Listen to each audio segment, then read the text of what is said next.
call to order the Fire District Board meeting of April 15th. I hope you all have your taxes paid. Today.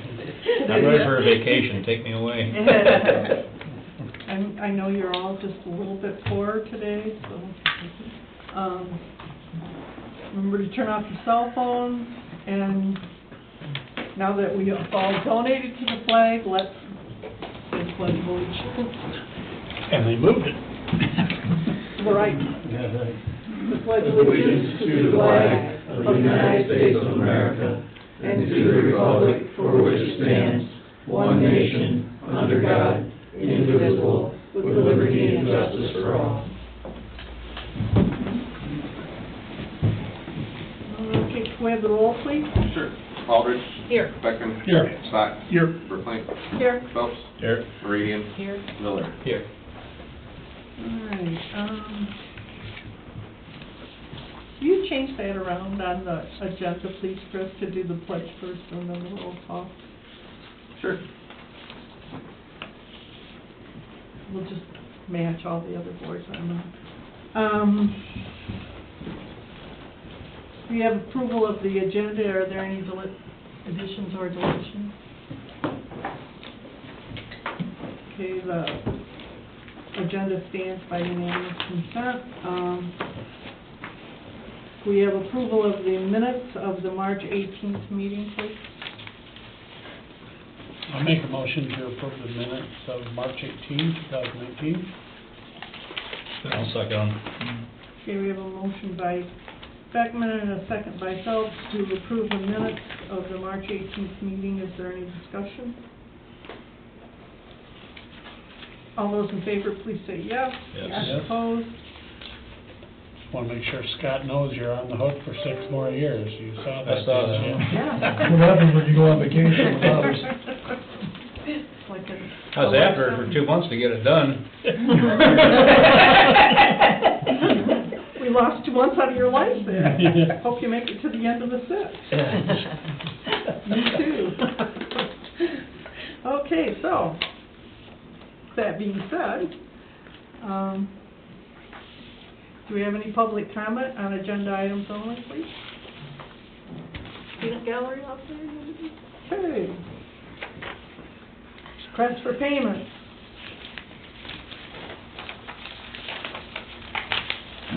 Have a motion to approve the accounts payable. I'll make a motion to approve the accounts payable to the tune of $82,1612.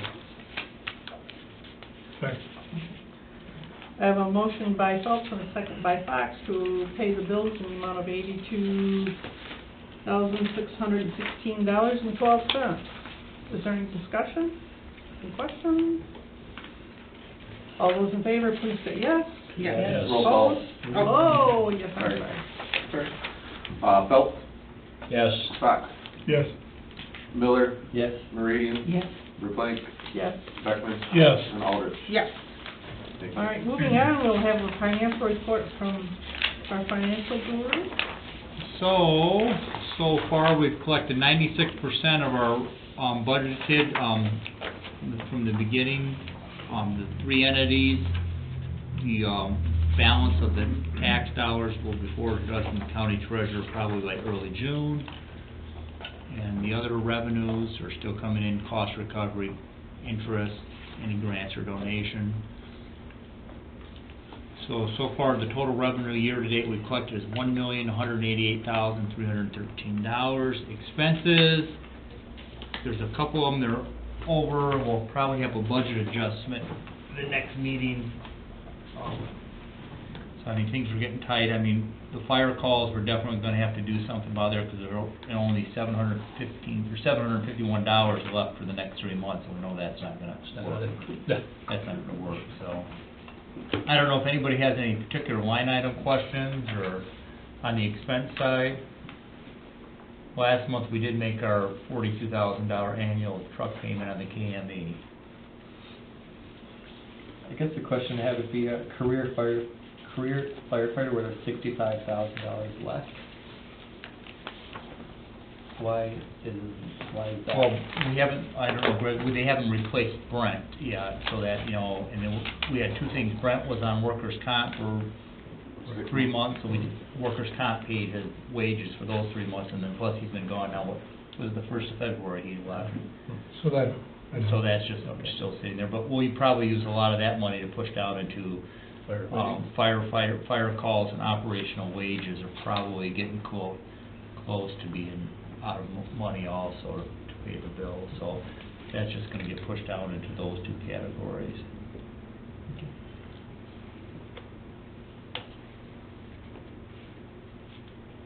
Any other questions?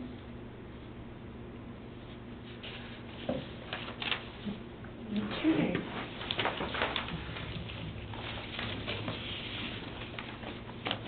Fire chief comments? Thank you, Peter. Get that.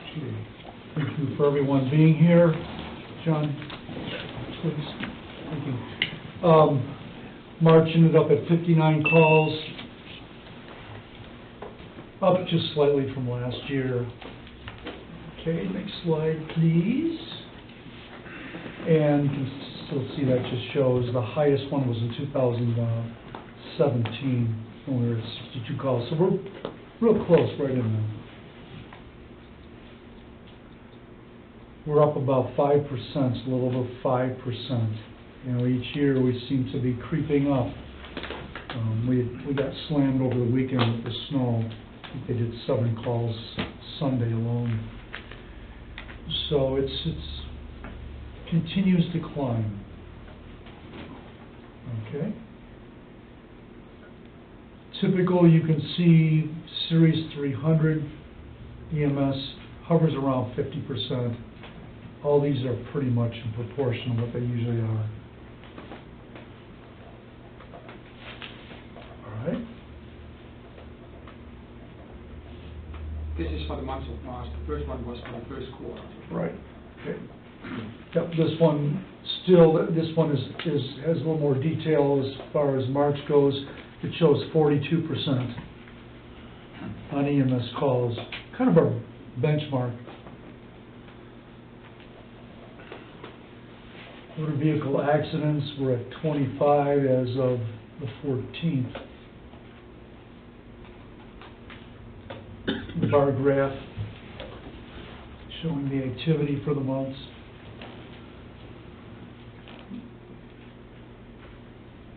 Special events down, so overlapping incidents, pretty self-explanatory. Yesterday we had 2 on top of one another again, it just happened, so.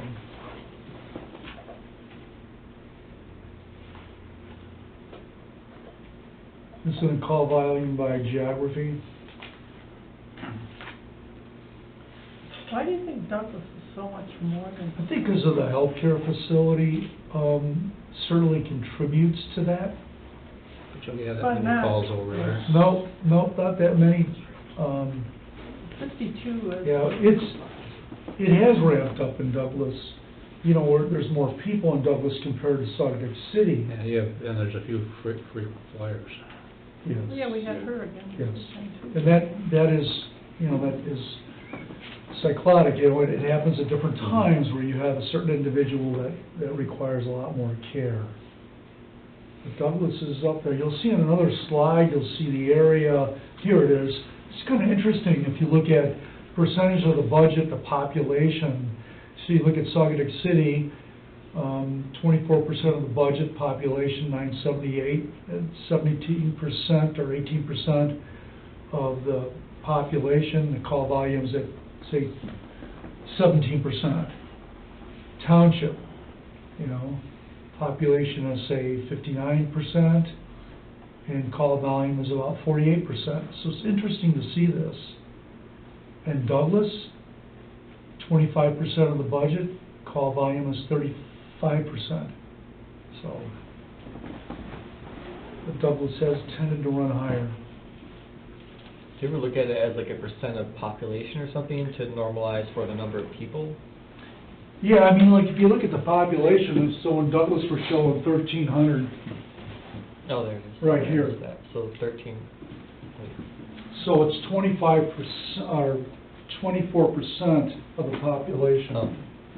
Does that make sense? I wonder if the city of Saugatuck has a lot more snowbirds than what the city of Douglas has. Mhm.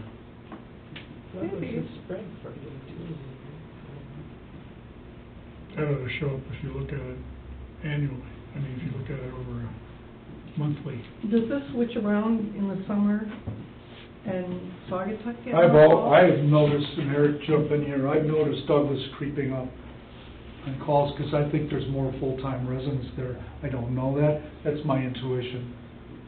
Well, 70% of Saugatuck is non-PRE, so, Mhm.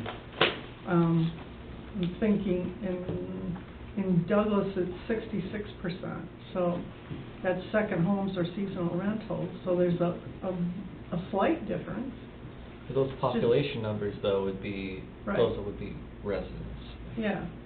So that's I kind can of try interesting. to run an analysis where we see what type of calls are we running in the two cities.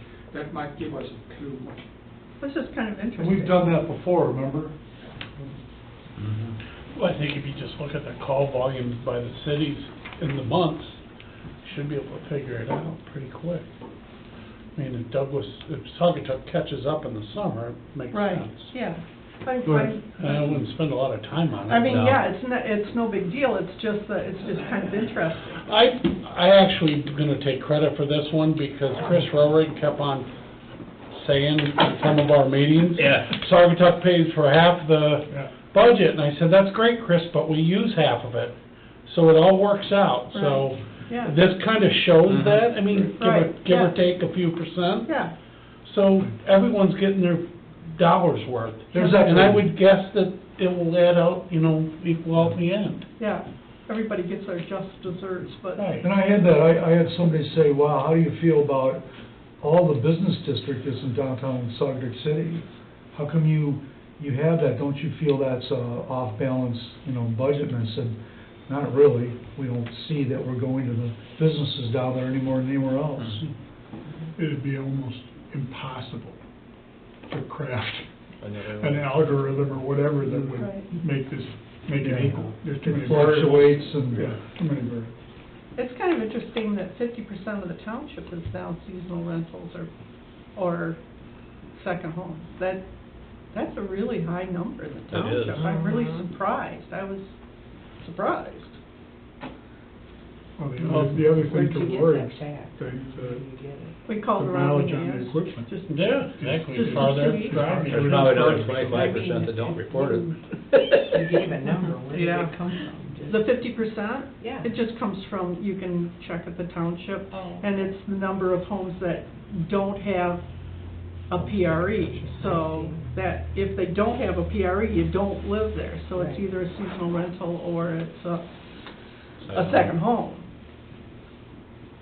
Or a business, Or a cheater. or a not cheater. Higher taxes, they live There's no more questions, won't go on from there. Grace and Sorry. Douglas, you can, no, that's okay, yeah. So, This is a significant downward trend over the last which is what 10 we- years. What we want.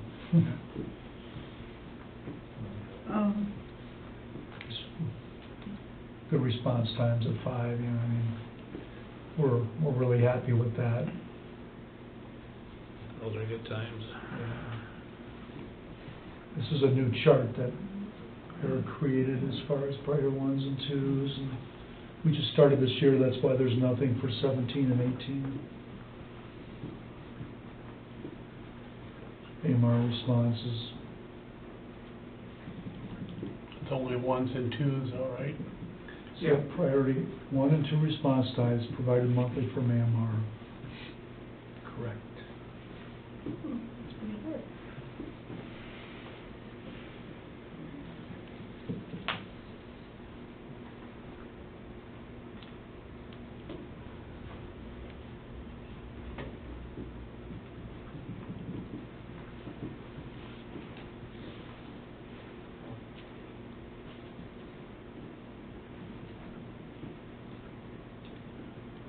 Zero boards went out 16 times. Yes, sir.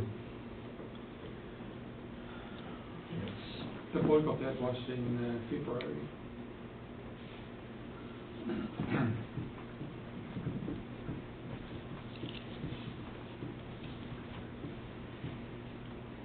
Friday, for some reason, I remember when it was Tuesday, a little more incidents. It just doesn't make sense. Friday It just makes more doesn't make sense. sense. I don't know. You'd think the weekends would be Everybody's busier. racing around. Given summertime, the weekends will go off. Saturday spikes, Yeah. so. Yeah. Time of the days are You go to during, Ridgefield. during the day, you can see Don't that, discriminate. 0700 to 6 PM, pretty typical.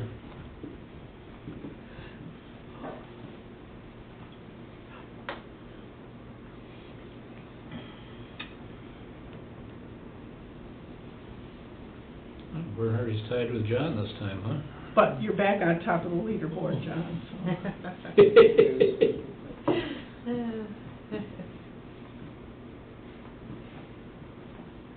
What's interesting on this one is, there are a couple of good saves here. Can we go back, please, one? Thank you. Or forward, I guess I should say.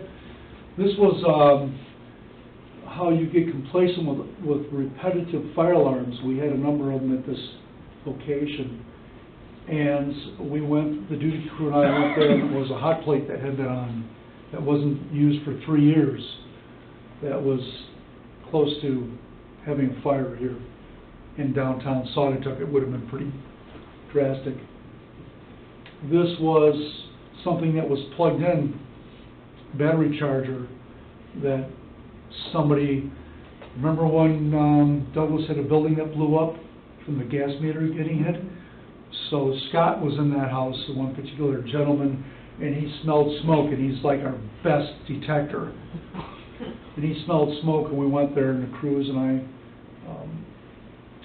the shop owner of Kismet found a plugged-in flashlight that was burned up. And it was on a stainless steel counter, otherwise it would have caught. Lithium batteries. Don't leave them plugged in.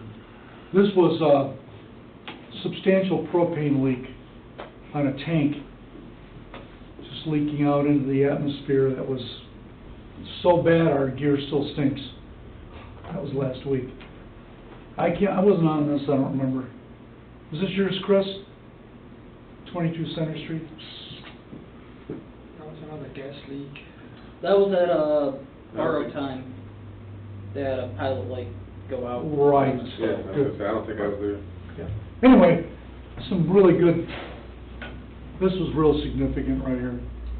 And it was because it was a fire alarm system. Otherwise, I'm convinced this would have started on fire. Right across from Coral Gables. Did some cords get dropped on that? Yeah, but the cord's on Hot top of the plate. hot plate, and the owner said that it hadn't been used, and I grabbed the cords, and it was on, and I got burnt. So. Across by Dan's house? No, Boardwalk Cafe, in the jewelry shop in the back. So, people are really, really nice, too. It's one of those things, thank God for alarm system. I think that's it, right, Eric? Yep, that's the last one. Okay, thank you. No questions on that, I'll move on. State of Michigan, we've got 32 fires year-to-date, 13 since the last meeting. Field fire. I just had two just minor things I wanted to bring up, not really amendments. We all know about the appreciation dinner, I want to remind you guys of that. And I do have the live fire training center facility, if you could pull up the photos. I'm happy to say that we put the second story on. And right now the landings are being constructed. So they had the crane there, they were pretty much set in place in about 45 minutes. So there'll be a roof prop that goes here. There'll be a landing stairway going out the west side. You're looking at it here, this is east, this is north. So it'll be painted, we hope. So that's where we're at. So far, there's another container over here that simulates a garage. That'll get put on the west side. So looking from the west, from the south, sorry, there, that's west. So that one container will go right here. There'll be a landing, you come out the doorway, and you come to the landing over there, and you come down the stairway. That's how it'll be designed. They're welded together, so it doesn't look like much, but it will be. Now, this is your new house, right? I figure I can get 90 people in that for rentals. I'm a rental, you bet. Moneymaker. Got to kick Beth out first. We've been in a couple of live fire training centers. Is Saugatuck a sanctuary city? We can share this with you, that it's very robust. It's really built strong. Shag Shop is just incredible craftsmen, fabricators. So one of the problems we had with the delay of 2 months were these bolts right here. And as you know, our former engineer disappeared. Police and Vandenbrink got these approved in less than 24 hours. Worked out good. I think Paul Galda stopped by Friday and took a look at it. Did he? Yeah, so we're happy so far. I wanted to share that with you. That concludes my Okay, chief's report. Thank you. thank you. We have no unfinished business. Moving on to new business. There seems to be a skid steer on Betsy's done. A couple of years ago, well, probably 4 years ago, we talked about getting a piece of equipment, and it really stemmed originally from clearing out the hydrants. And one of our board members had me craft a plan to clear out the hydrants. And all the municipalities kind of stepped up the plate on this.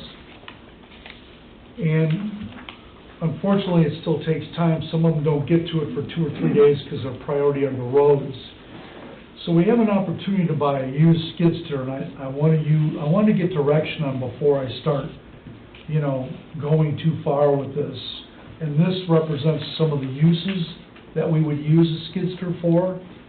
And it's about $7,000 under the market price for the skid steer from Linus Staring.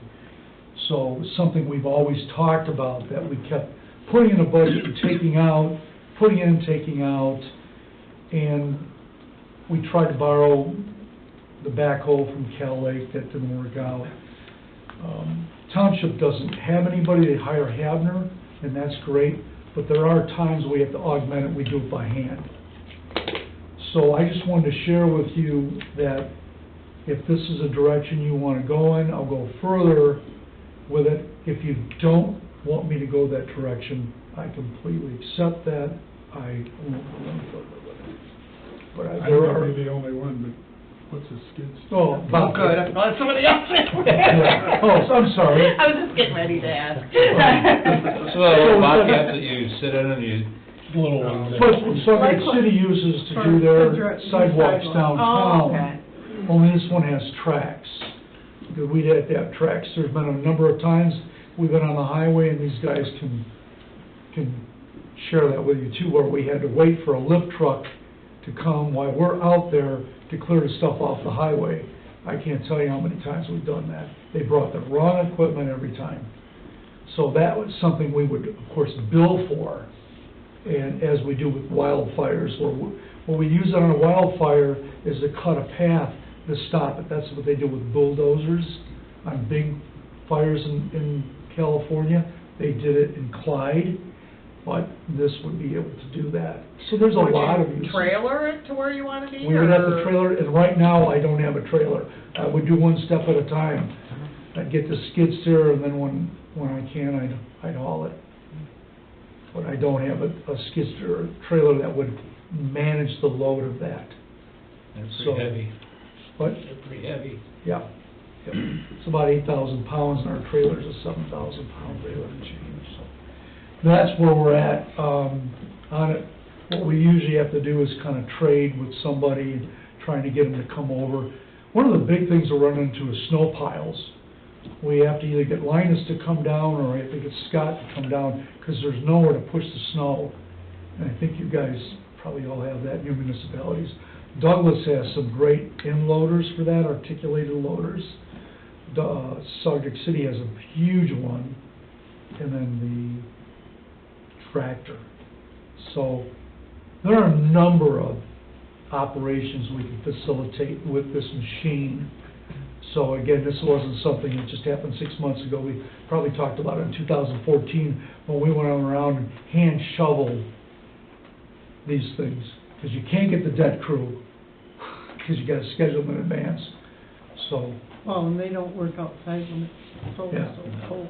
Does Douglas and Sagatuck take care of their own, yes, and they have their own? yes, So they it'd be do. totally They township do, would but be we have using had it? to augment, particularly Sagatuck cities. Douglas has more equipment that size to get in, but I know with Sagatuck City, because they were short-staffed, and they have so many, we have offered to help them, we just offered to help them before, and Scott says, I'll get to it. So we do have a hydrant plan, and the way we handle it now is, if they can't get to it, we start shoveling by hand. So, Is it in the capital budget? no, I would have to put it in. Now, you said 7,000 for the machine, and then No, there the was machine's the trailer? 20, the machine's 25,000. Okay, and then the trailer is how much? The trailer on, is what? About 5 for the Yeah. trailer. Oh, yeah. And that I couldn't do this year, but I would, we talked about it, took it out, we would have to do, change, and we're working on the budget right now, so it's a great opportunity, plus Linus isn't gonna keep it. He's putting it up between 32 and 35. He offered it us for 25, and I'd give him a tax donation. But I don't wanna go in the direction if the board isn't in favor of this. How much has he used it? I'm sorry? How much has he used it? How much How many is- hours does he have on it? I don't know, I can find out, I don't know. How much do you think you'd use it? I mean, would it be just, going around keeping all the hydrants? I mean, I think it would be used quite a bit right around here, particularly with the way the live fire is built, to plow that out. Oh. There's not a lot of room for the truck to get around there. There's a So lot of that's uses one for thing. something The like that. debris from burning inside of it, you can put it in the bucket. All those reasons add up to justification for it. One alone does not. But I can tell you on the highway, we came close several times of renting it because time is money, and we're out there on the highway and we're exposed. It's just certain areas where we could use it. You know, Is there any point in trying for a state grant, given the highway use? I could certainly try. I don't know Or grant for some, I don't know, Right. grants, but who's giving out grants for roadway safety is OSHA. Because Chieftain Blyker got one. It's 50%. But, and I could do that, and we'd have to look for one, because Linus isn't. And that's not our fault. It could be used on the beach and the dunes too. Yeah, well, with tracks, you can definitely get, yeah, right, correct. You can salvage an overhaul of a structure that needs to be torn apart to reach the seat of the fire. I mean, there's about 800 hours on it. Is there? Yeah. It's not many then. I guess my big concern is I feel this is more of a want as opposed, it's a need, but I think it's more of a want. And I'm more concerned about you guys on the highway setting up cones and what's gonna happen. I mean, we need something to do that safely. Good point. It's too bad we can't come up with a enclosed gator that can put cones down and do some of this stuff too. You know, like I've seen those big Kubota that have heat and everything else in with a trailer where you could literally put the cones in the back and it has the ability to do some of this stuff, not Right. all of it. Right. So, I mean, I don't know, it's. Good point. I would trust you guys to prioritize how you spend $25,000. It's not like you're getting $25,000 more in your budget. No, So it's, to something's me, gotta it's a give. question of what would you give up? Right. It would be less important than this. We'd have to postpone things, and, good point. But it would get a lot of use too. Yeah, this would be a good thing to do. I mean, I don't know if Chris, if you could do some research on looking at some kind of a Kubota type or a Gator type thing that might be a little bit versatile to do the highway stuff and stuff like that. I don't know, like I said, Well, we actually just got pricing back on a cone truck too, that'd be less than 25 grand, utilizing an existing truck to do it. But I just got the numbers Friday, so I wasn't ready to pull that off for this meeting and talk about it, and it wouldn't be until after July 1st anyway that we would be ready to buy that, but. And my impression is, and tell me if I'm wrong, the cone truck for me would be a priority than this. That comes first. Yes. So, no, I appreciate the comments, I do.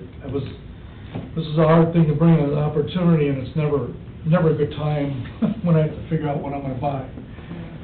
So, Linus says I need to know, I'll hold it, but I need to know, and I'll just, tell them that we're not ready to make this move yet, because we wanna make sure we have the right piece of equipment and prioritization.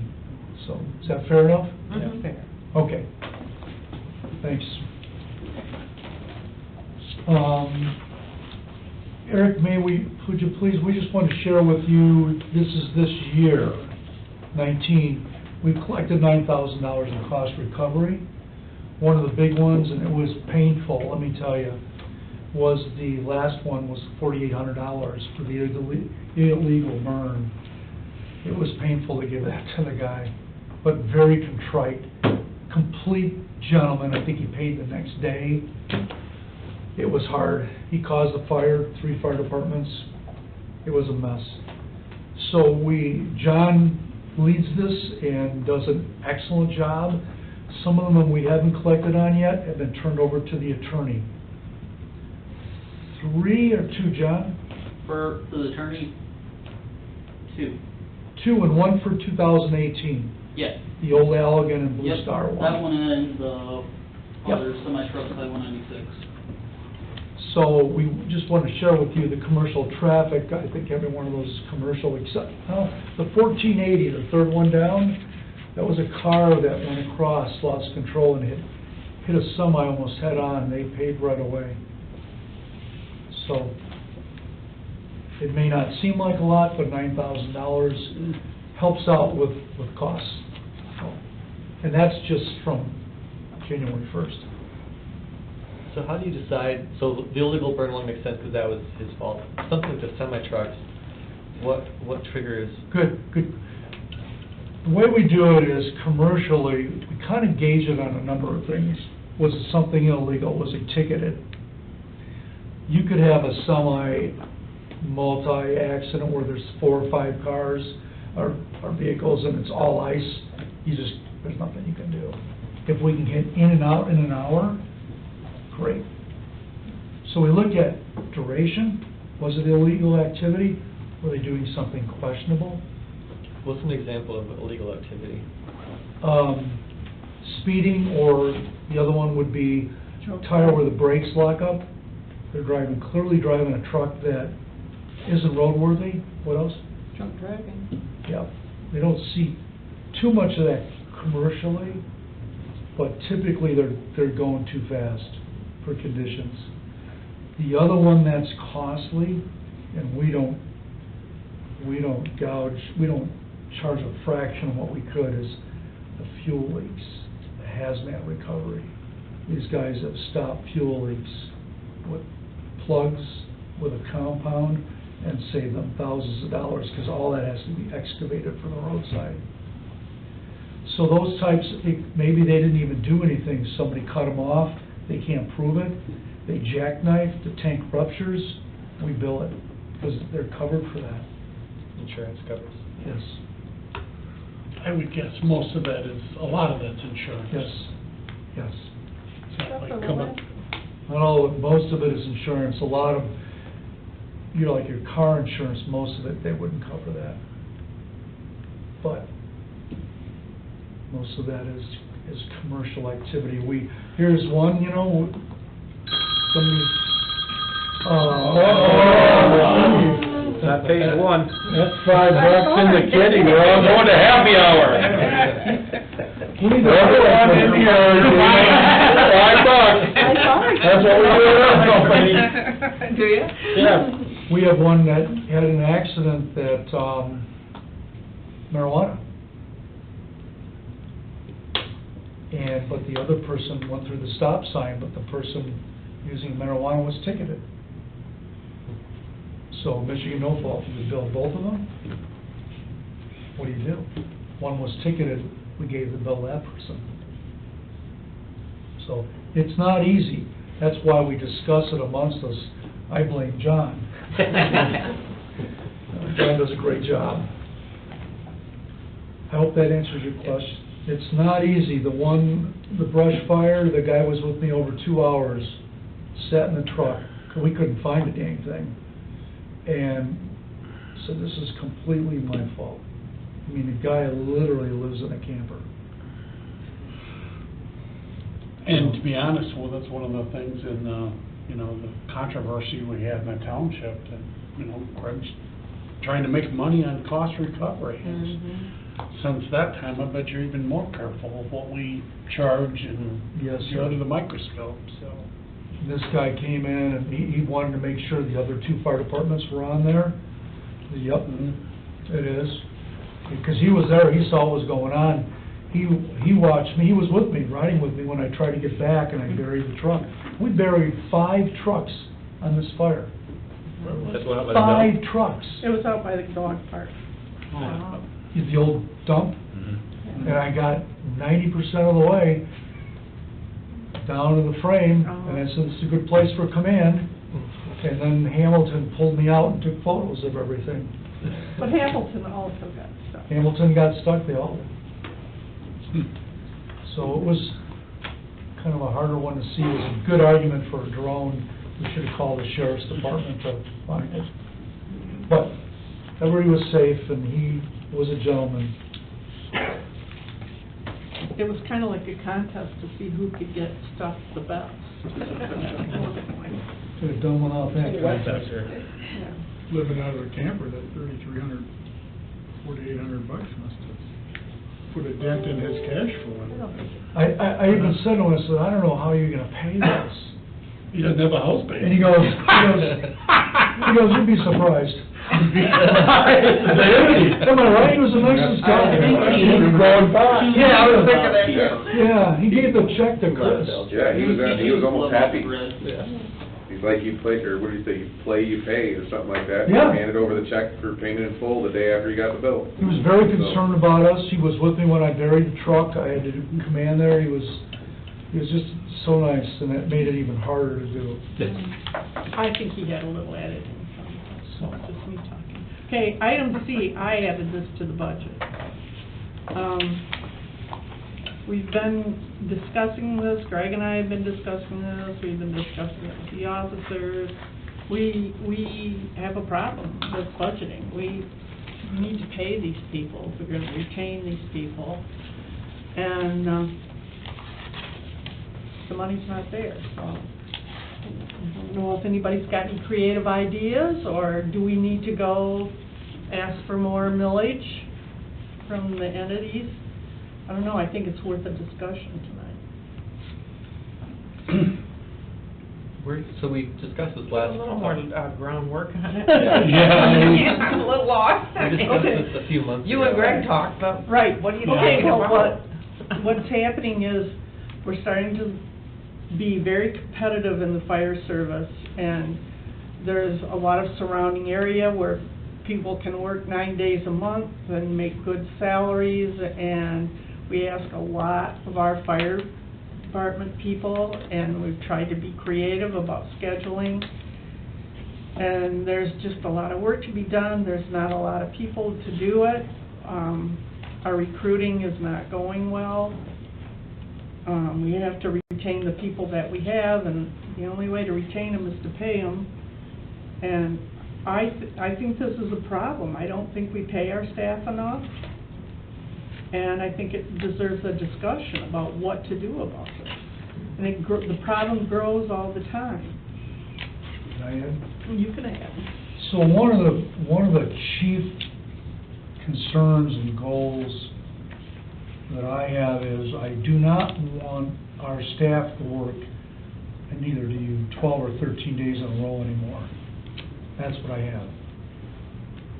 Yeah, they can't do that. So to me, that sounds like we need more people, not necessarily that we need to pay each person more. So we need a different staffing. So it's a couple of things, Aaron. So staffing wise, that's why I didn't go into hiring anybody full-time yet, because I have to determine what's best for the staffing. I do know, number one thing, I will not have people working 12 or 13 days in a row anymore. So we had a number of staffing models made. Wasn't happy with them. So I spent time talking with different chiefs. 2 weeks ago, I went down to Texas Township, which almost has the same amount of calls we do, not the inspection bureau that we have, and similar in calls, a little under us, and they run 24-hour shifts. The chief doesn't. For those 3 full-time guys, they have one person on A shift, one person on B shift, one person on C shift. So they work 9 days out of the month, those 3 people. It's about $235,000 out of his budget for those 3 people. He's got a 40-hour-a-week guy, and the chief works whenever. They fill those voids with paid-on-call. The difference is they have a larger pool of candidates to fill that. They have a number of people that work for Pride Ambulance, which is very prevalent right around there. They work 9 days a month, so they're off. So they work, Pride is right there. So the response times are real quick with Pride, their ambulance. So I go, you know, it's similar in call volume, but it's not. And I was with them for 2 hours, and I said, I mean, I can't do this. They'll run a call with one guy. And I said, well, how do you handle an extrication? He says, I'm hoping the paramedics show up and go climb in the car and take C-spine and this and that. So they have a little different dynamics where they're at. And then one of my final questions was, Ian, I said, Ian, have you ever had a situation, because he's C-shift, you ever had a situation where you got on the radio and said, can't respond? He said, oh yeah. Because you only have one. So it all boils down to what somebody taught us, Billy Goldfeder, what level of service do people want to pay for? And that's what's been challenging, and we've done very well with it. You know, we all know the overlapping calls run about 30% of our calls. So maybe 27% of our calls. So that's a concerning factor, and that's why we staff the way we do. It'd be hard to run the department with less than 3 people on a shift. So most of them have 3 to 4. Texas Township is quite a different breed, but they do have quite a paid-on-call that fill those voids. So here's what I see. I see, and I met with my lieutenant this morning, and I said, I want 24-hour shifts modeled with 3 and with 4. That's what I want to see modeled. The same budget couldn't be done. So then if we have a 24-hour shift where 4 of the guys go 24-hour, there'll be at least 2 people here, then we would have to have a part-time person during the day or a paid-on-call at night. So it gets complex when you want to have 3 people, and how do you get it? We created a part-time position a year ago when we hired Chris Bernhardy under that position. He was part-time. Never had that before. So, give you an example, he's $19 an hour. You can walk in off the street with no certifications, no fire, nothing, and walk into Cal Lake for $21 an hour. You can, correct me if I'm wrong, you can go over to get a full-time job at Saugus City, I think it was $18.50 an hour, you told me? You have to have a CDL. All right, and this one guy's been here 8 years. John, you're $16.50 an hour? Yeah. So you see where I'm going? $18.50 an hour plus a stipend at Cal Lake, they make $49,600. So we're not even, that's the money part. My focus is, how do I figure out how to do it within reason where I can get a part-time, don't disrupt paid on call, because I don't want to do anything to paid on call. But I'm looking at now that 4 people are going to have to be 24-hour shifts, and I fill it with a part-time and a paid on call. And that's what we're looking at, that's what we met with this morning. So, it's a lot to absorb, but we've been working on this, trying to figure out what to do. We thought we could maybe do it where one guy's 24 hours. It's just, I don't know how Saugatuck is going to manage. I mean, just the phone, and that also takes away anybody answering in the front desk. I was wondering if you should hire someone to do that type of And we front desk talked stuff. about that, because say John goes to 24 hours, Mhm. John, the clerk, he would still handle cost recovery, but he's on the floor. He's Mhm. doing truck checks, he's running medicals, assignments. He would do report entry still in there. But obviously, nobody's gonna come in here at 6 at night, even though we have a tremendous amount of walk-ins. So that's something I hate to do, because I like providing that service. I don't like phone answering Mhm. service. So that's something we might have to budget for, a part-time person for 30 hours a week. Mhm. So there's a lot to digest here, but I want you thinking about it. And this is a pipe dream. Pipe dream. I always wanted to share somebody with the police. You know, have a Jen or a whomever come over, and we pay half that person's bennies and salary. We pay half of it. They answer the phone for both. And I know it may not work out, and maybe could, but you know, my whole thing is, I'm in for collaborating. I do it all the time with the fire service. Right. We would fail without mutual aid. Uh-huh. And we don't count pennies. Look what we're doing for the sheriff's department. Look what we do for Douglas PD, and look what they do for us. Mhm. That child that fell in the water, that was Saugus City. Douglas PD was right there, Mhm. along with state police in Allegheny County. Mhm. That's what it's about, no boundaries. The fire service works that way. But how do you staff? To me, I'm trying to share services with being realistic. How many of the staff now is full-time considered full-time? 4.75, Oh. because Mike Betts is 32 hours a week. Mhm. He works 4/8. And when I joined the fire department in '01, there were 4 full-time people, and we did 450 calls. We were 400 when I joined. So do you like having part-time or full-time? Which would you prefer? Like more, just, that's their only job, it's this, or? I think Or it's a a bunch of combination. part-time. I think you've got full-time, I think you've got to have a line entry for part-time. Mhm. You pay them $15, $16 an hour. Mhm. You know, do we pay them extra for calls? I don't know. But Some- where do you find the part-time? That's the challenge, because to be here, you gotta have 4 to 5 months of EMT. I wanna hire experienced people. They can go over here and here and make more money. Why would they come here?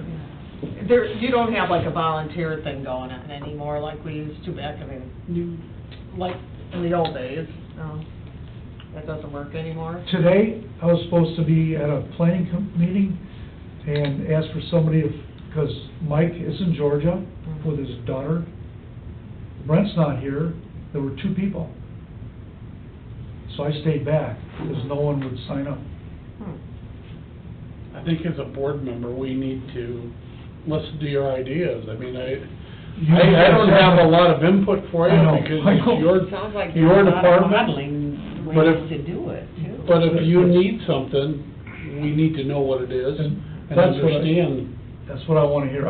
It'll take money to do it. I'm getting it narrowed down to, now I'm looking at, even Chris Mann, you don't even know this, because you were off today. I'm even looking at, John heard me at lunch. I said, I want a model with 4 people, 24-hour a day, so I have a less impact on the budget. And the first one, he did 3 people, 24 hours a day. he did a part-time guy at $15 an hour to fill the rest of it, and it was $110,000 a year. I guess, Greg, over Yeah. the years, as being on this board, it's always, even to me, been confusing. Officer salary, career firefighter, operational wages. I mean, we got so many different Categories. that I'm not even sure how these guys are paid. And I'll be totally honest with you. I figured you're the chief, it's Right. your department. Right. You come to me with, or you come to us with ideas, and maybe we're to blow that up and start over. You tell us what you want. And somehow, I believe this group, I can't speak for them, will find a way to pay them. I know you will. I believe a couple of things. I believe 24-hour is on the horizon. I believe that you will have to have a part-time. You look at Elliot. Elliot sits here every Tuesday night. Oh, no, don't look at Elliot it. sits here every Tuesday night, like clockwork, for $40. On the weekend, he stays here, he doesn't get anything. Nobody gets anything on the weekend. They get $40 for staying here. You mean he spends the night on the weekend and doesn't get anything? Well, if we go out, you know, If he goes out. Oh, if he yeah. could go. But you're sleeping here and everything? Yeah. Did you wanna come visit? Kathy and I need to go out. We'll quickly bypass that part. We even did a model, I'll share this with you, we even did a model where, okay, I said, we're not doing this anymore. So everyone from 4:30 to 6 a.m., that's the second shift, from 4:30 p.m. till 6 a.m. in the morning, they would get a stipend. It was $5 an hour. To stay here. To stay here, $5 an hour, whether it's here or at home, Yeah. because we didn't want to discriminate. $5 an hour, okay, 4 people, that was $110,000 a year. Huh. And Peter goes, oh my gosh, Well, there's 80, I guess the current with everybody, the board of reviews done the taxable value. So there's, on top of this $1.2 million budget, there's another 80,000, without raising the millage, leaving it at 2 mills, there's another $80,000 of revenue. But does that do it? I guess they're still modeling that to come up with where we need to be. we're trying to model it to have the least amount of impact. But I would come in and say, you guys are gonna need $50,000 for part-time wages or whatever it is. So I'm real close, and I thought about it this weekend. You know, Chris and I were together, and I'm thinking about it, and Bernardi, head of the project, he brought in the 3 modeling to me 24 hours, and I go, nope, it's not gonna work. That's another 113 grand. So put 4 on.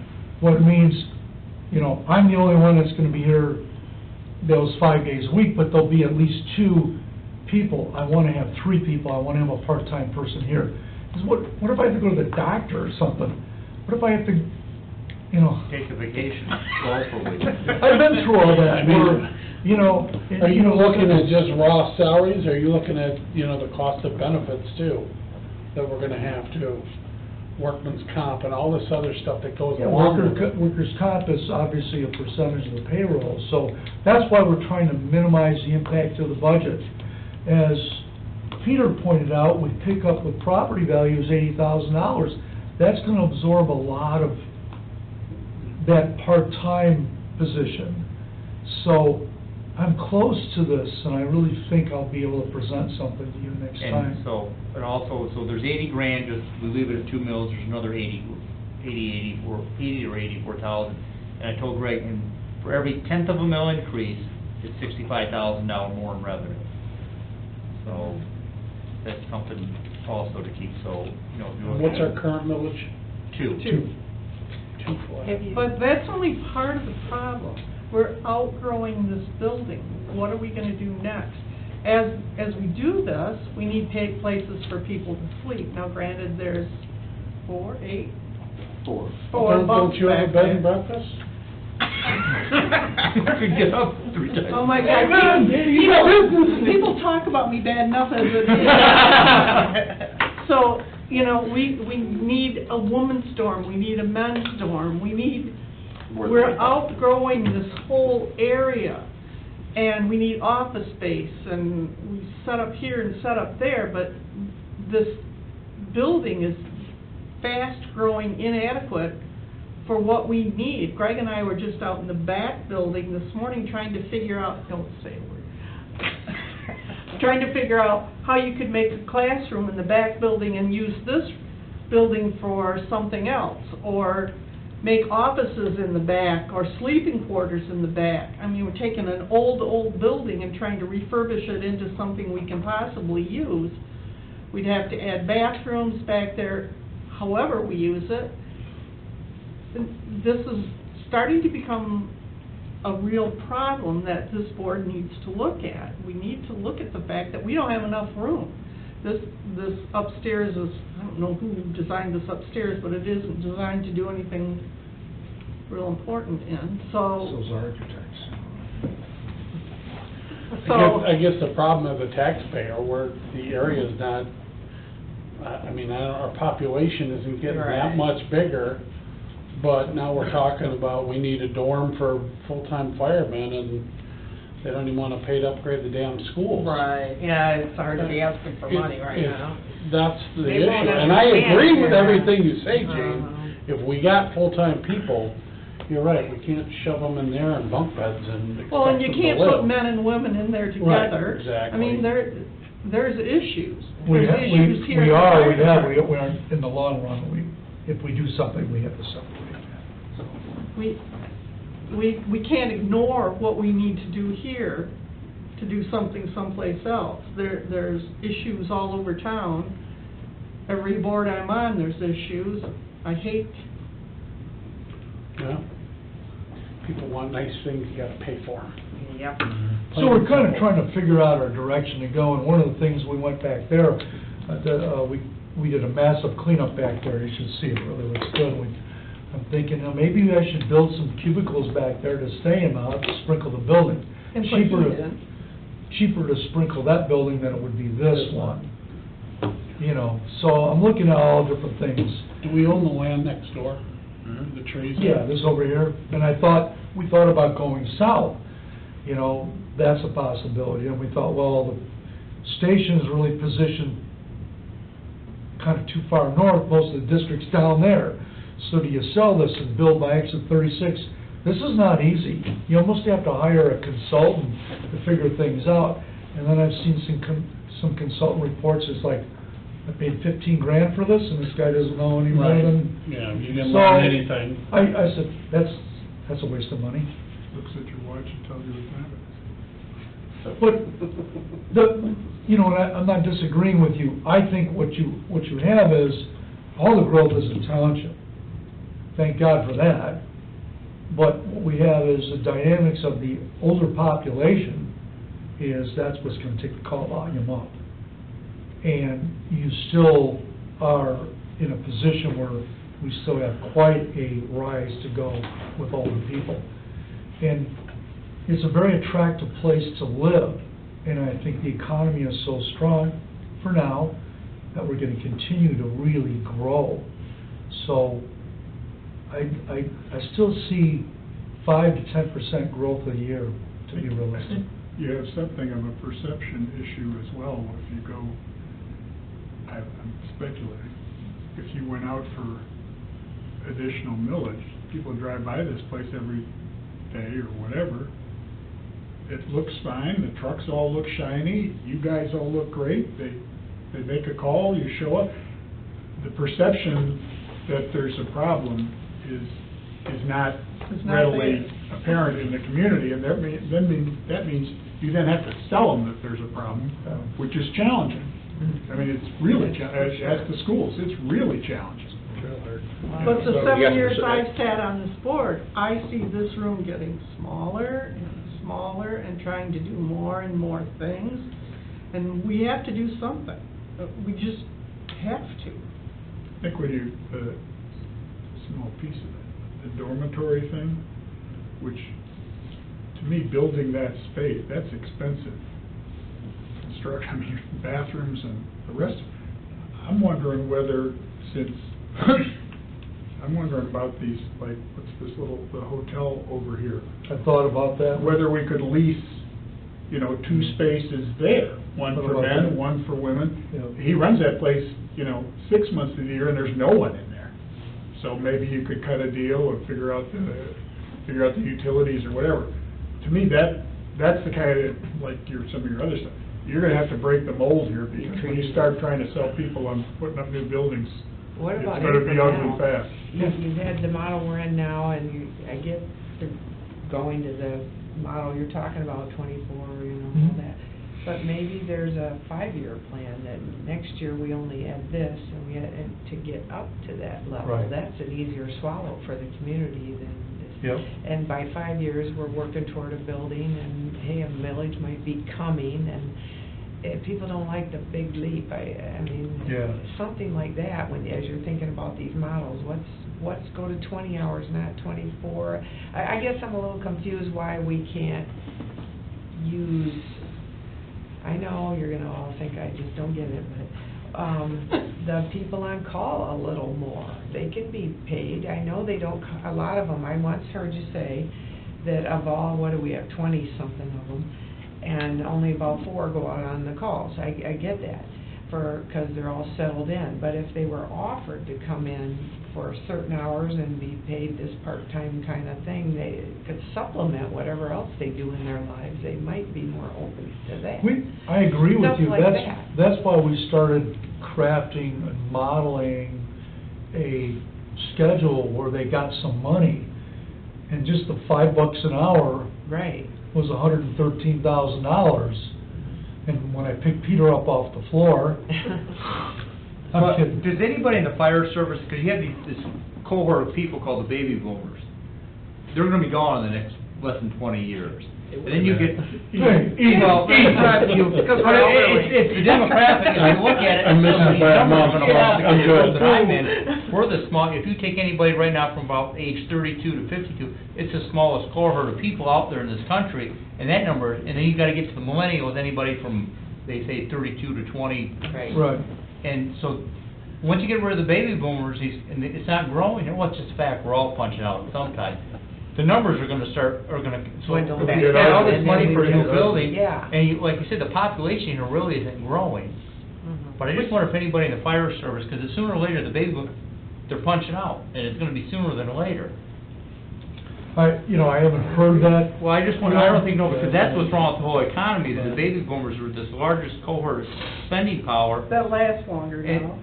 they're lasting longer, but it's still getting shorter. You're closer to that than you are to the former. And even, just to add to that, even just Sooner knowing or all the later- people I know in both towns, they used to go to Florida 2 months, then 3 months. Now they're gone 4 and 5. They simply do not want to be in the cold at all. So that's only gonna get worse as they die off and all that, but they're gonna be gone. No, the That's- population the really is calls not growing. I will just go wonder, down. we spend all this money like in a new building and all, then all of a sudden in 20 years, Yeah, I we don't don't, know. I don't know. The building permits, We're still. look at the percentage of the building permits, I don't Well, know. who's pulling those building permits? Look at the cohort. Yeah, I know, Yeah. but it's more people, and the more people you have, the more calls you have. Unfortunately, we are. It's not steady seasonal. flow. We are seasonal. Yeah. I mean, Right. we need people in the summer. We're seasonal and we're old. Yeah. That's Well, what- that's- anytime a house goes up for Yeah. sale, someone else buys it and turns it into a rental around here. Yeah, that's- It's hard to get people to live in this area. What was the average price of Saugus City House, Well, somebody told the me? average price in the school district is over $400,000 for a residential home. That's why school teachers don't live here. Yeah. Yeah. That's why firefighters don't live here. Yeah, 400 grand. There's the challenge. Right. And I think the other challenge we're running into, Greg, and correct me if I'm wrong, is the requirements that these guys have to go through just to be able to be a firefighter. I mean, there's no junior firefighters anymore that will let them carry the hose or do whatever. My fire Workers. officer classes were a year for the prerequisites. On my own time, paid out of my pocket. Right. He did it, And every time you hire a fireman, it costs us $10,000 for turnout gear and an air pack. So this is becoming really difficult. It's really getting hard, and that's why I wanted to have this discussion, just to make people Yeah, aware. talk about that. To get some ideas. Well, Chris, you're gonna wear your arm out. But, and I think to Kathy's point, we do try and utilize our paid on calls as much as we can, but I think our biggest thing is we're competing with family time now. Like for me, even I've got a 4-year-old at home and a 1-year-old that, when I'm not here in my full-time capacity now, I'd rather be home with them, or, you know, I'm have to be home with them so my wife can be out doing stuff. Where when I was single, it was a whole lot easier to be here, you know, 24/7 and nobody cared. And, you know, John's getting married, he's gonna be in the similar shoes before too long, and, you know, Beth has young kids. That we're all in a little bit different boat than we were previously is number one. And this isn't just a Saugatuck problem by any means. Recruitment and retention in the fire service is, you know, a regional, state, and nationwide problem that every fire department in the country is struggling to have enough people to cover their calls. That if you look in the paper on the NEHR website, there's at least 4 to 6 full-time firefighter positions hiring any day of the week in West Michigan. That, you know, Caledonia, Cascade, Grand Rapids, Big Rapids, all up the Lake Shore is always hiring. So we're definitely not in this alone by any means. That everybody's struggling to fill positions and get creative with staffing. That you're just not. I think some of it is the millennials that you're not seeing the people that want to do this and want to commit that, you know, 250 Well, if all of our calls, hours and to. 50% of our calls are EMS, clearly, what happened to the old discussions that I remember from a couple of years ago,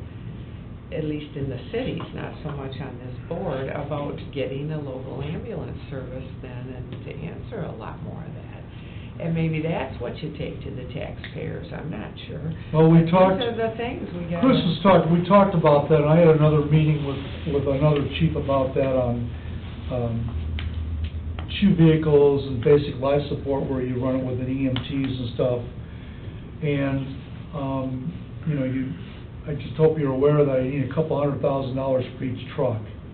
I need accounts payable, receivable, and I need to staff that.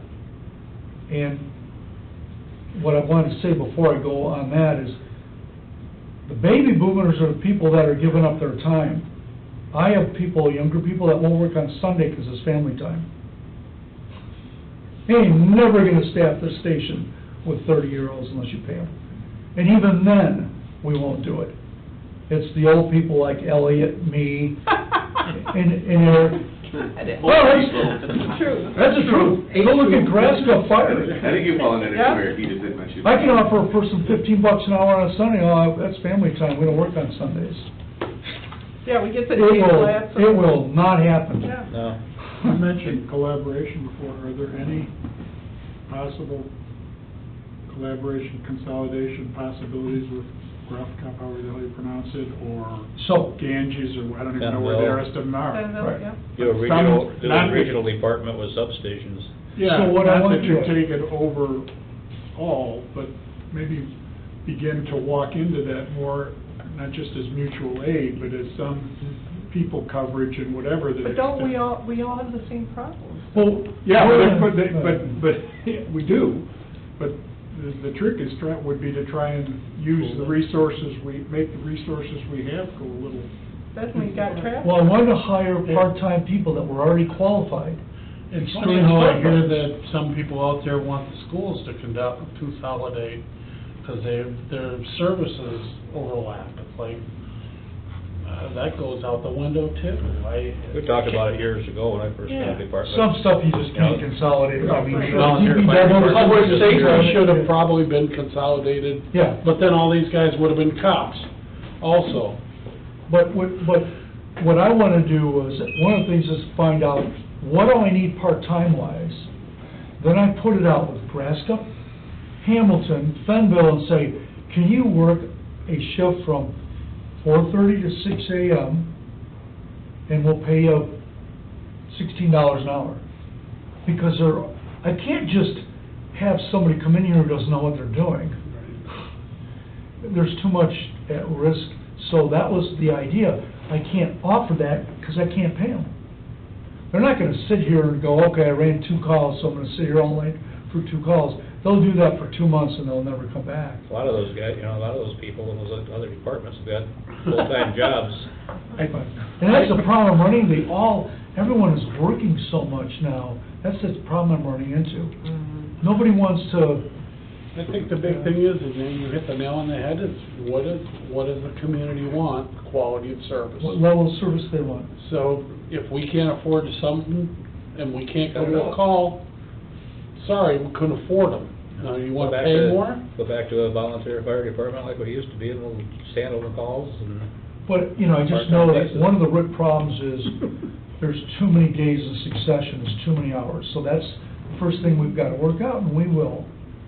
You don't want And then burnout. figure out how can we do it so we can reduce staffing. And Mike Betts was one of the first ones to take his crew and he split them up. Johnny and Susie, you're working Friday. Billy and Esther, you're working Sunday. No more. You're not doing all weekend. I think that's, to me, back to your point, Eric, around, it's hard to understand the current split of how people are organized. But if you could clearly articulate, here's how we're organizing people today. Here are the main problems we're having, which would be, there's working too many days in a row, our call volume's increasing, our number of people are not increasing, they're actually decreasing, or whatever that story is. So there's the problem statement, and then what are the options we have to consider? Option A, B, and C. One of them may be increasing the millage, the other would be if we don't increase the millage, here's what we can do, but it's not as far as we could go if we do go. So I'm thinking maybe we could do is throw this out. Please, this isn't etched in stone. I'm thinking we could maybe craft a model that has a minimal impact and maybe change the cap plan so we have to shift the cap plan, shift some of that money to wages so we can pay for it to minimize the economic impact, but still achieve adequate coverage levels so that services are seamless. And try that and see how that works for a couple of months, 4, 5, 6 months. Evaluate it that way. That way we know this is not going to do it. We need to go up. But Greg, aren't we Yeah. kind of moving back to the old operating on 1.1 when we shouldn't have been? And Yeah. now we're taking wages out of the capital improvement plan. Yeah. So Yes, then when we are. we need capital improvement, we don't have it. I don't, You are right. I mean, it's good to look at it that way, but I think what we need to do is come up with a sustainable model for a little bit longer than a couple months, and come to this board and tell us what you need. Then what we need to do is Stacy and I have to go to the township, and Yep. you have to go and maybe we have a workshop and invite all those board members to show up here so we can explain what's going on. Sure. Instead of, because the first thing they'll say is, no, we can't afford it. Right. And we just got elected in the township, we're not gonna pass anything. But if they can see it in black and white, that maybe we do, instead of asking for money every year for the next 5, 6 years, maybe ask for a little bit more in the millage, get that passed and be able to operate. I think you're right. We can't ignore this any longer. We can't try to do something with no money. We have to be realistic about what we need. I mean, other people aren't shy about what they need, so I think we need to step up and say, this doesn't work anymore. And It goes back to wants and needs, this Right. is a need. This is a need. This So does not work let's figure out anymore. what that need is, Yep. instead of just kind of guessing You bet. at it. Yep. Let's It figure out hasn't what, been- not what we want, this is what we need to operate and at the service If they want level it, and they want you're the used level, to. the level of service that we're Yeah. giving them now, this is what it's gonna take. Otherwise, we're not gonna be able to make calls. I mean, if we destroy people's home lives because they're always here. You don't want That burnout. doesn't work. It just doesn't work. Then you got a bunch of divorced firefighters that, yeah, they're great No, I firefighters, think, but they're. here's the thing, Jane, I think we all agree with the need and all that. I think selling it to the community is never gonna work right now. The flavor of this community, the way it's at, the schools and you name it, everyone I talk to thinks we have the best fire departments since sliced bread already. And they're not here at these meetings, they don't get, and we can do as much education as possible. But I just don't think we gotta do it though. So to finish my point, when we were just talking about Linus Starling's trailer thing and 30 thou, and you said, we'll find a way to fit it if I decide, and we'll just figure it out. Well, we can figure things out. If 80 thou we get from property taxes, that 30 right there that we might have fit in somehow, taken from Peter to pay Paul, is the other 30 to get to the 110 model you just said, right there this year. I agree, it doesn't buy the long term. But I think there are some areas in the capital plan, and I really believe that's a great capital plan, and we need those things. So we can't take much of it, but there's some more than needs in there. There's a few little stretchable wants in there maybe. And we can get by a year or two, and then the community might be more ready. We can educate them a long time, really get them ready for the mill vote, because I just don't think, I know there is no we're not even vote. close. There is no vote. There is no. No, this comes from the boards, the millage does. Oh, that's right. We don't have to go to the public. But But we know what you, I know. But we have to sell it to still the- get question as members here, why does the board keep upping this? And, we have to be able to explain it, That's which right. I feel I can explain it. I think if. Well, just remember, we reduced the mills a while back. I mean, we were Did for- way up, and then we went back to 1.1. Yeah. Why And did I- we do that? Because we thought we had enough money. I mean, we weren't fixing things either. Well, you weren't Things looking weren't at being taken capital care of the way they improvement. should have been. No. Yeah, we weren't. What hurt us was the no capital improvement plan. I don't know how There's we'll no ever, rainy day fund or anything like that. ever get it. We never had one. A fund balance. So we gotta go back to where we were then. Well, I think we need to justify anything we ask for. Yes. So that's what we need to have Greg put on paper, and we can justify it. That's where I It's do easy to think get. I do think a multi-year plan would be good to put together and put out there. And we could, to your point earlier, ramp up to, a decent increase. That doesn't need to just all happen tomorrow. And maybe year one is we take some money from CapEx, and then year two, it's a different solution.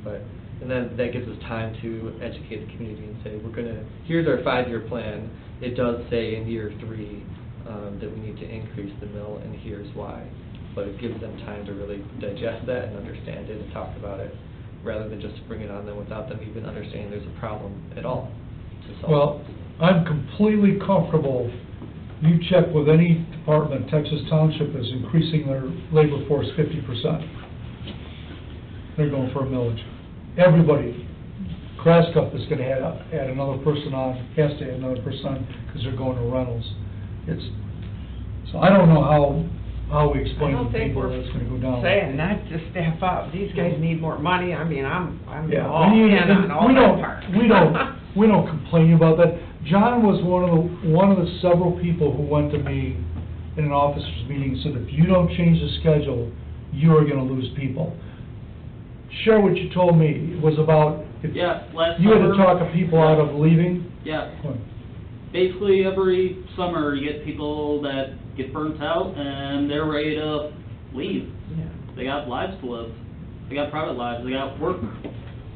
They don't want to be late for work every day because they were up all night running a fire or a call or a shift. That's the hard part. And then we even, Saginaw being very innovative, so you mentioned, Kathy, the core of our calls are medical. We even did something that nobody does. We hire people that are strictly medical. Mhm. And I got criticized for it. It's one of the best things we ever did. Because those people contribute and they take the load off the fire service. But you just can't walk into a fire department and go on runs, and it takes you years to build these people. We have so much invested in these people. As Jane said, the kit out of firefighters, if we had to buy new gear for everybody, it was $3,500. Air Pack $6,000. It's a lot of money. So our And to number have one, them leave in 2 months is just, our number one asset is what? Our personnel. And that's what I always focus on, and that's what I want to do. That's why I recommended we had to raise John from 34 to 36 to 40,000. Or John is going to go to Grand Rapids for 49,000. And work 9 days a month. And work 9 days a month, and then they can have a second job. How am I going to attract people? They can work 9 days a month. So, Where does that end? It's not just though? 'cause they wanna work for me. But where does it end? That incremental raise is still not 49. They can No. still go. So where does that end? I mean, I don't know. Well, there's some lawyers. We got a national Thank God. problem of what, how this, Well, there's no- I don't know how to fix it. I mean. Life isn't fair, I know that, but I do know that he's not gonna stay at 40,000. He's gonna go to 45,000 July 1st, Mhm. period. Yeah, Yeah. we can't do this. We're not Right, doing already lost it. one because of, you know. Yeah, Yeah. because he could work 9 days a month. Right. Yeah, I mean, to talk names, Brett Bonos left here, works 9 days a month for more money Yeah. at the airport, and he can come back and work for us. Yeah, so Can he's get making a paid. lot more income. So he's Yeah. making a lot more money. So we have to do and he- something And he different. doesn't have to work nights and weekends and boom, boom. So, No, I don't disagree We'll get with it, that. I but- just think it is a national problem, and Yeah, it it's is. hard to just. But it's just something we need to start everybody talking wants about. more, I think that's one of the problems. And it takes a lot of schooling, and there's equipment. You know, when I started, here's a hose, go fight the fire. I didn't Yeah. need to have equipment. Yeah. Whatever street hose you had. Everybody just locked up the stores and ran out to the fire, you know? I can It's not imagine. that You haven't seen, and I won't go astray on this, but I'm on the Michigan Firefighter Training Council for the state of Michigan. Every one of these firefighters will have to do continued education every year, so many hours, or they're pulled offline. Wow. They're getting OSHA to change the rules. There is that rule now, but it has to be documented. A chief could go, oh yeah, John spent 3 hours last month. It's documented. The criteria, they're making me do continued education. I have so many credits to do in 3 years.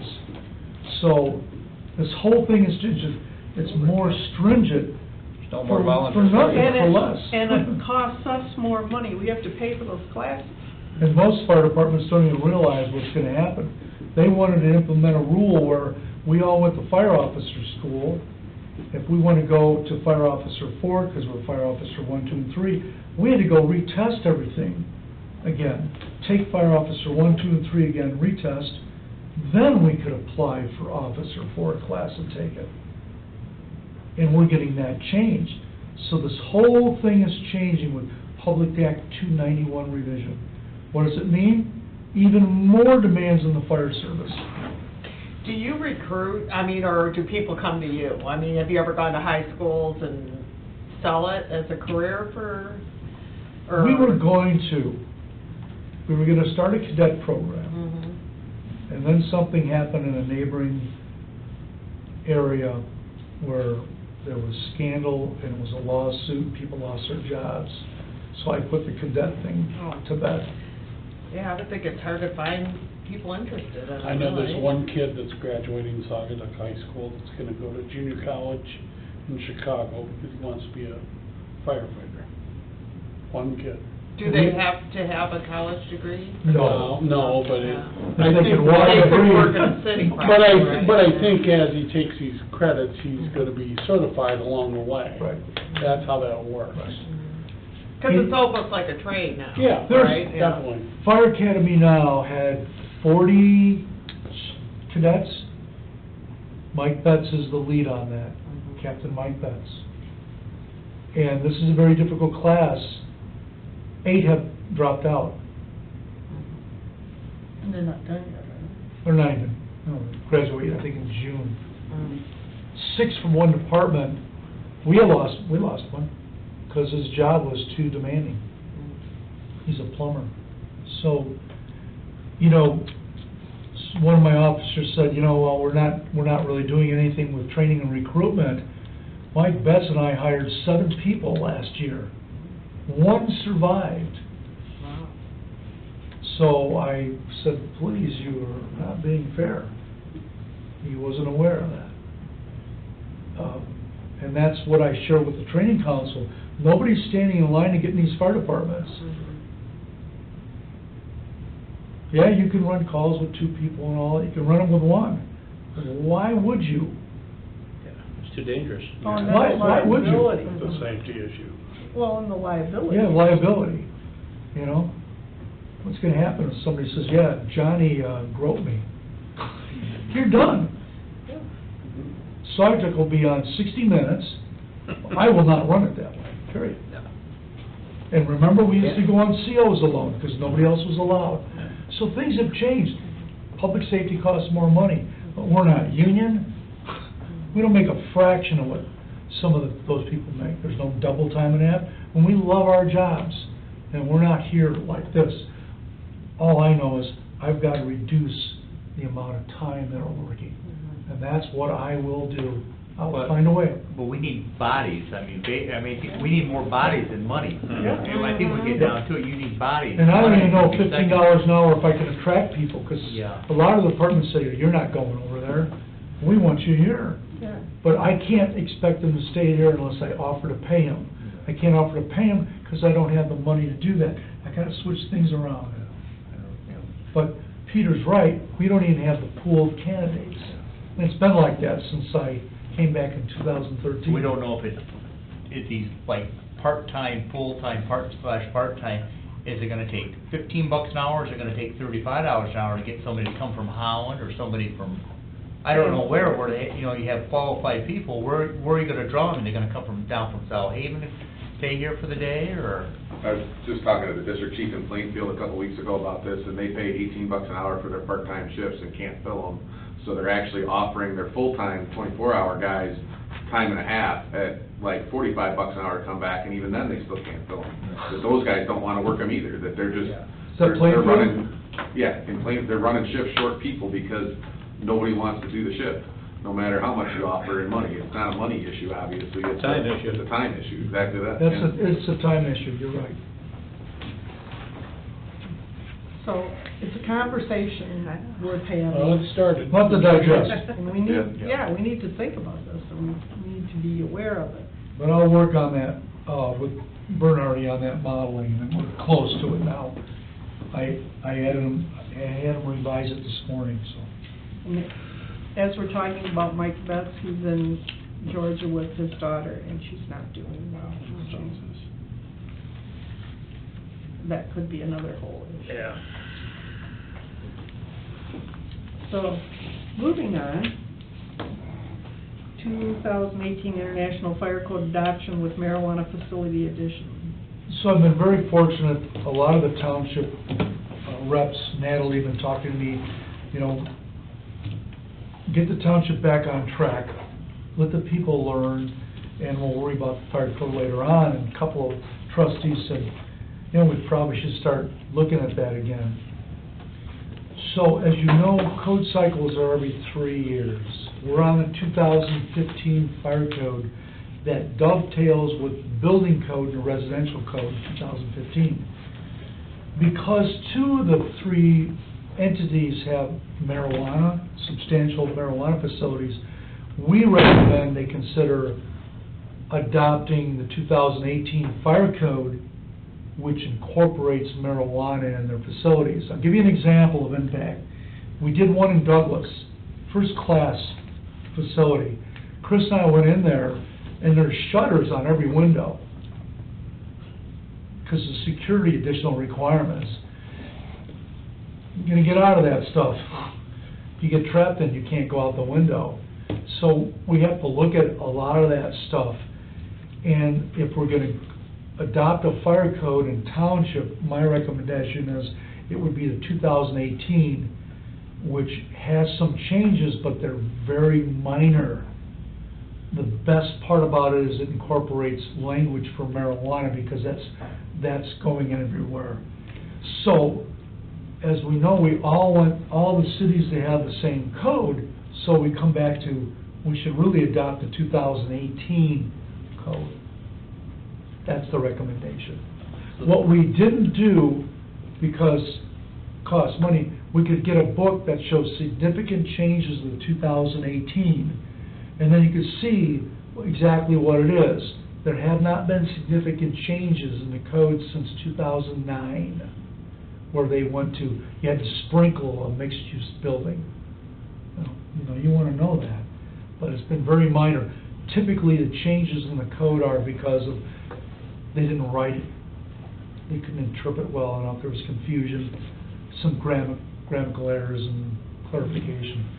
But I can do that, and I wanted to just run that across you because I think that the township is going to want to get there and with all the marijuana going on, and it's, I have no idea. Is that the big change though, just the marijuana from 2015 to 18? Or are there a bunch of It's not other in the changes? 2015 code. I know. Oh. Is there a bunch of other changes too?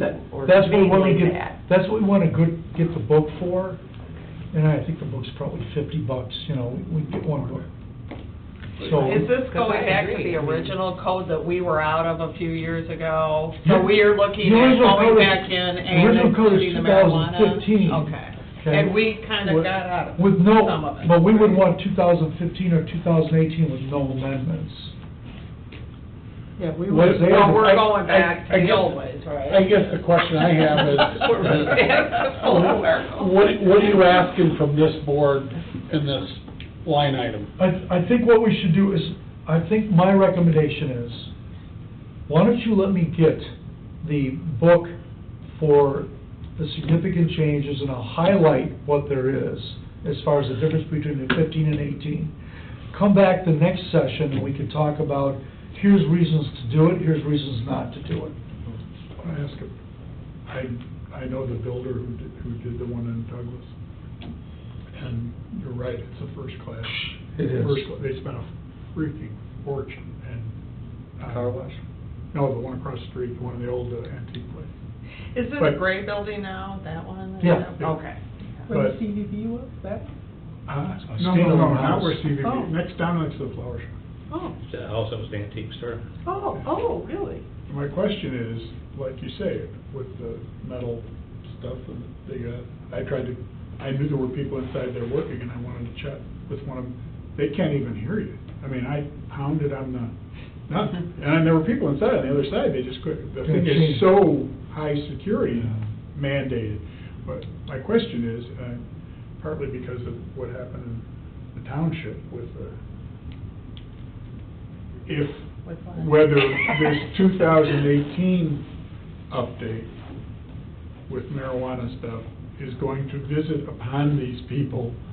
Oh, no, you gotta have those metal shutters on, you know, these kind of hinges and all that, and they've sunk all this money in there, we're gonna be accused of the same, you know, like. Yeah, the actual shutters, that security is a state requirement. Well, I know Yeah. that, but I'm saying, they've done a million things, there's all these, Spend you know, that money and then you we gotta could step into one reverse. place, and there gotta be a lock behind you, and a lock on this side, and they gotta be viewed. Oh, here. There, He's got- yeah. Well, there's a difference between having something at the chief's discretion and having a federal mandate. Right. I mean, the federal mandate, if that's required, doesn't matter what the health grade thinks. All right, yeah. So is this So like? what I'm saying, what if there is conflict in the 2018 update that appears to now want to talk about marijuana But places? that's already done. It would have been grandfathered, quote Grandfathered. unquote, in. It would be at the time the code that was in place at the time it was built. So in this case, they're still under the 2015 ISV, and the 2018 wouldn't apply. Where the 2018 comes in is there's, like they use, it's not so much even for the dispensaries, it's the grow facilities, where they use like carbon dioxide generators and things like that. There's a lot of safety requirements, both for the public, the occupants, and us, on how that's monitored and stuff that's not in the 15, but is in the 18. So it's primarily more even for the new buildings that'll be coming in the township shortly, is why we would want to do it, to make sure we have those safety devices in place to protect us as well as the people. So, but when you inspected this one, Yeah, I mean, don't you sit there and go, I mean, I would. If you got all these metal things on the windows and there's a fire in here, people are gonna die. And there's like 3 locks to get out and stuff like that, and people are panicking and whatnot. I mean, Are that's spooky. those down when they're in business, or No, is it just no. at night? No, People are breaking in. Except for hours. not- Well, they were working on it, so, while they're working on it, some of them were in a down position, but they actually, there'll be signage that requires them to be in the open position when the building's occupied. and each one of the doors actually has a or a panic bar inside for an actual exit door from every room. So as far as that goes, it's reviewed using the code that is adopted at the time. So we use the 2015 code to review this particular facility. And just because we adopt the 18, we wouldn't go back and retroactively make them change something like that, no. Do those go all the way up though? Yeah. I mean, okay. They roll up just like a garage door. Okay. That was just pictured to show Uh-huh. more or less our people what, what looks like a house on the outside is not actually a house. Mm. And I don't wanna get too technical, but basically what happens with a house when it starts burning is, it becomes ventilated. It cools down because it breaks the window. That's not gonna happen. It's gonna change a lot for us. No, we'll deal with that. That's not the point. Point is, if you're gonna have marijuana facilities, you should have a code that does that. Addresses them. Yeah, addresses the. You don't have to, if you wanna go back to a 15 code and wait till the building code goes to 2018, I respect that. But the township, a couple of trustees have said, we need to talk about that, and I asked them to wait. Don't jump back into this. Learn what's going on, because everybody was new. Right. And they were very Do appreciative you have of a that. code for every other kind of business? I mean, I'm curious, like if a new light industrial manufacturing went in, is there a separate code for that then? And so you're saying for marijuana, is that the way it goes? There's Is there codes chapters. for all these different things? Because there's lots of kinds of Depends, business. yeah, it depends on what it is, right? The Like code restaurants. chapters are based on occupancy classification and type. So that chapter would only be applicable to that. For example, one chapter would be applicable to assembly occupancies like Phil's, Wicks, over 50 people. Like a body shop would be Yeah, different would be from a different. bakery. I guess my question is, Yeah. on the end of this, it says roll call vote. Well, Yeah. what would we be voting on? Well, I had Chris put that in there because I thought the recommendation I would ask for, is I wanted to see how the discussion, the recommendation would be, we recommend we go to the 2018, that's what the fire boards have done. We recommend going to the 2018 fire code. And we should probably do this in all the jurisdictions. In all of them, but what we might want to do is wait till next month when I bring back significant Bring them changes. back, yeah. And then do we go to our board? Yeah, And because they're the ones with they're- the. They're the ones that are gonna have to do this. Right. We Yeah, can't, okay. we can tell them we want it, We make a but recommendation. that doesn't mean That's anything. Uh-huh. Just like they did before, when they But went away from the When the IFA. 2015 code was written, marijuana was just coming on the horizon. Mhm. And it's just like even the 2015 addresses carbon dioxide for beverage dispensers, which would clearly kill anybody. No one knew that. It's in the 2015 code. Never was before. So things Well, when change. this comes though, I think it'll be a lot easier to do, since we're in the marijuana business now and, Well, so is Douglas, Right, and yeah. if Sauk City, whatever, to me, there's enough of dispensaries and enough activity that occupancy classification, we should probably have some basic rules, and that's what it is in the fire code, it's basic. I would guess that the township would want that in there just to protect themselves. They will, I'm sure, yeah. Yeah, if I were to- Natalie- So that's why I was bringing it up. Also because Well, no and one then knows board's what's leaning going towards on. it Right. anyhow, It was on me to put it in as a roll call vote if it evolved to that, but I'm perfectly happy with getting more information and bringing it back. That's a good idea. Do it that way. When they Next month. release a new version, don't they give you like cliff notes around what A changed? summary? So you don't have to. You have to buy it. Right. Giant book. No, you have to buy the book. It's a summary, right? Yeah, because I had that once before in Sauk City, one of the council members wanted to know that, and it's the first time I ever had to get the book, because nobody asked me to do it before. And we bought the book. The reason I didn't buy the book is because my book thing is 50% over budget because of marijuana. I'm 50% over budget. I think it's important that you get that book, so if I you're know. asking this So board, if you can get the book, Yeah. get the damn book. This might be the year. I mean, we've spent. Peter's gone now, you can go ahead. Yeah, we'll move it. Scott was gone last Put it time. down. wasn't he? It's already ordered. We'll move it. No, we spent a lot of time going to school for marijuana because there's, Chris and I Marijuana school? we did an inspection, I'll give you an Well, I went to example. We did an inspection on this, okay, Might have paid with the attention. state, with We have the a state, routine. We have a okay? Okay, go ahead. And the inspector, who we know very well, that's all he does is marijuana, Paul, he said, I want these doors secured open, kind of like a rolling fire door. We did it at the Brewing Company. I want these doors secured open. And Chris and we're just listening because he's running things. Chris goes, I don't understand that. There's exits all over. I go, why are you doing that? So we don't like calling somebody out in front of somebody, or, Right. what are you doing that for, you know? Especially with a state fire marshal inspector, I was one. So, we're like, this doesn't make any sense, and he's telling them how he wanted it secured and everything. So, we get done with our business, we leave. I don't know, 10 minutes later, Chris calls them on the phone and says, hey, I don't understand why you're doing that, making them do that. We have exits all over there. And? Come to find out, I was right, and then the only ones that had to be locked open are the ones that would obstruct the bathroom and the upstairs. That because those windows can remain locked or down during business hours, because the exits are the actual exits, and there are marked exits with crash bars from every room. So this one, he wanted locked up because if you're upstairs, you can't get out, and you come down and somebody locks that thing, you're trapped. and then the bathroom's the door on the left there, so somebody So could you get see locked in what the the bathroom. differences we have now? This will kill us. Is that do they go up there to buy it, or? No, that's storage only and off limits, so even most employees. And now, so what happened? Chris did this, sent it out to the whole membership so they know. Because, you know, one of our bailout procedures is out a window. Not the end of the world, we'll manage it. No, it's just a knowledge of knowing what's behind that window when you pull up to the outside of the building. Try not to bore you with those details, but... Surrounded and drowned and worry about it later. Right, exactly. But you talk about a beautiful, well-done, holy cow. When's it gonna open, or? I don't know.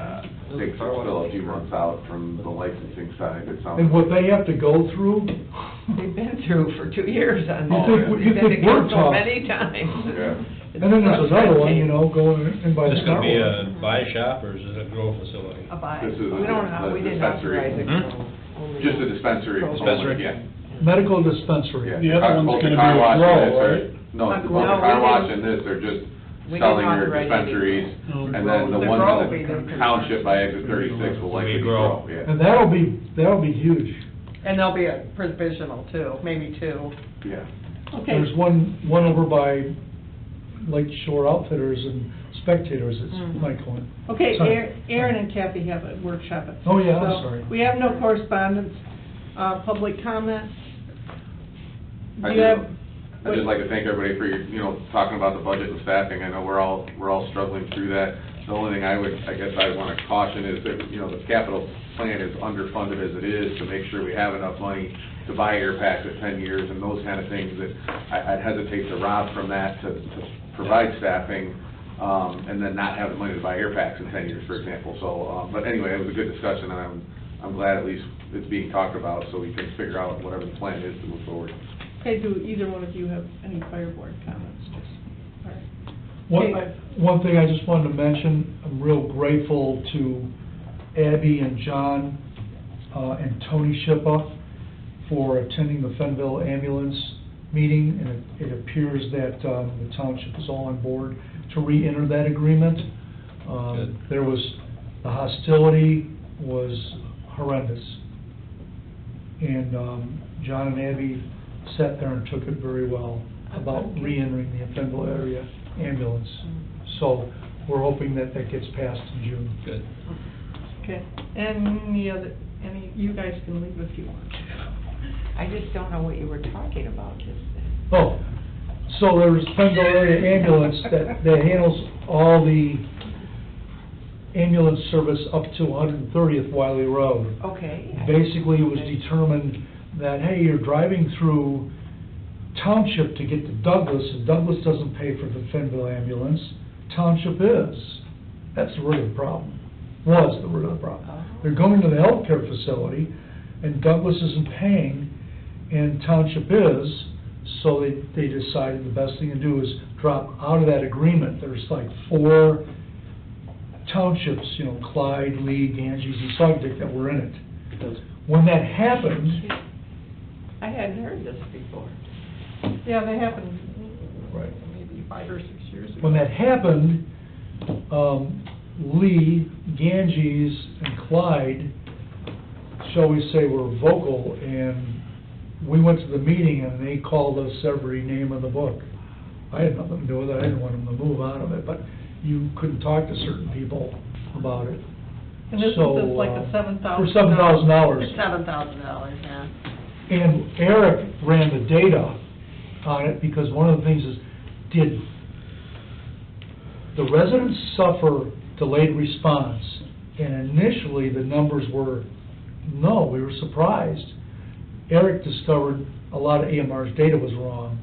So Eric corrected it, and now he did the 2018, the whole year, there is a delay.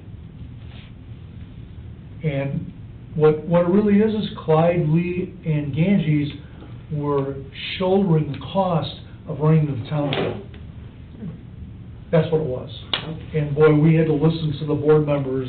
Well, we were in it, and then they got out. Right. You know, we're okay for that, and now we're going back. Go ahead. Yeah, That's one of the problems of the whole recall and everything. But you know. they're doing the right thing, with going back into it.